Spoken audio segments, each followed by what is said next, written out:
All right, well, for our first call of the night, let's go out to Tennessee and we'll talk with Anthony.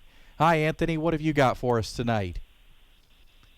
Well, sir, I have Matthew 22:14. I would love it if you could explain this in proper context. I know it's before the cross, and there are those that would explain this in like, well, I sure want to make sure that, I'm chosen and I want to maintenance my chosenness.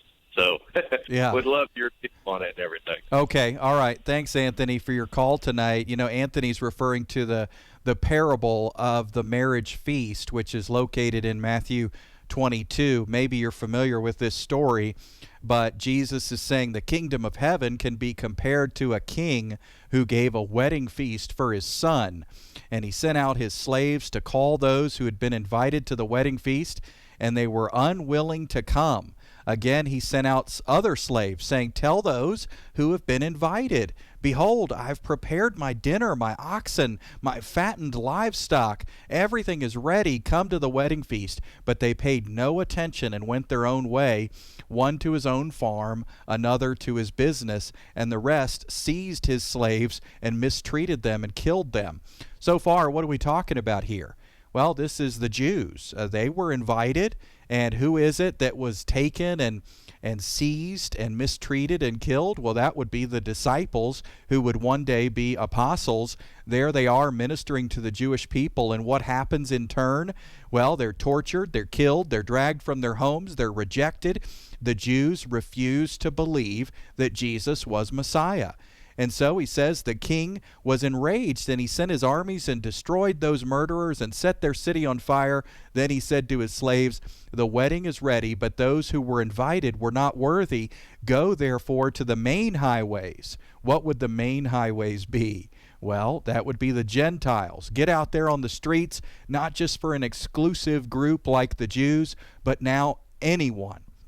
Anyone who calls upon the name of the Lord can be saved, and that is the context here, Anthony. Go therefore to the main highways, and as many as you find there, invite them to the wedding feast. So who gets invited? Anybody, everybody, whoever you see, it says.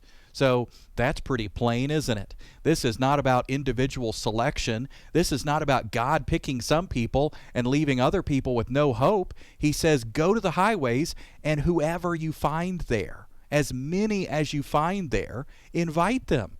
So that reminds me of John 3:16, for God so loved the world.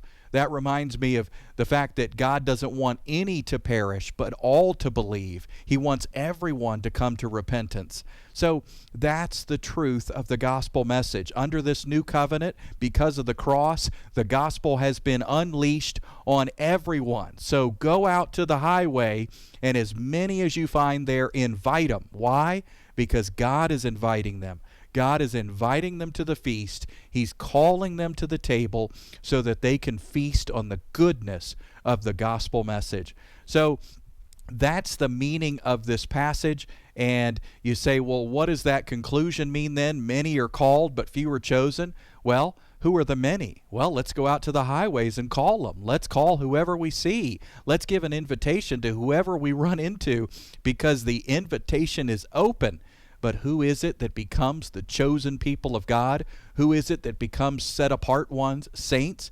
It's only those who respond to the invitation. We are a chosen people. We're a royal priesthood. This is not about individual selection. My goodness. The whole point of the passage is the whosoever wills. Whosoever will call upon the name of the Lord will be saved. This is a beautiful passage that should be unifying for people today.